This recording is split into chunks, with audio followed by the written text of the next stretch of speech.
The ancient remains of 3 women over 2,000 years old were laid in their final resting place deep in the jungle of Tarague Beach, just inside Anderson Air Force Base, in a reburial ceremony.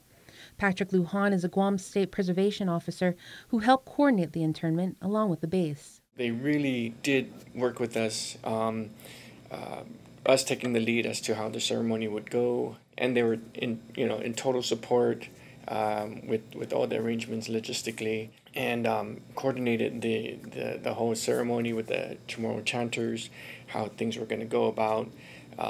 We requested, that there was no military presence.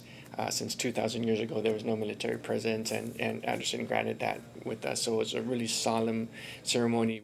According to Lujan, the remains were unearthed during a University of Guam archaeological dig in 1980. In 1983, some of those remains were shipped to a lab at UC Riverside for radiocarbon dating. The rest remained here in the Navy's inventory.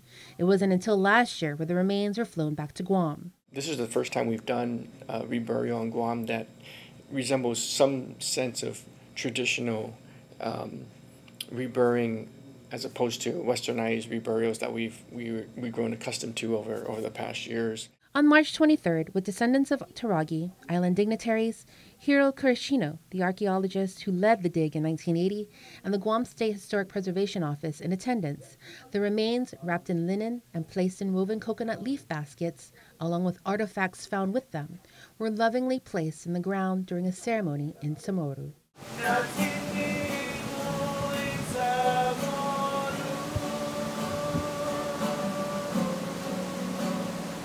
It was a very unique ceremony, very moving, very touching, and we just hope to continue to do these types of ceremonies to honor our ancestors.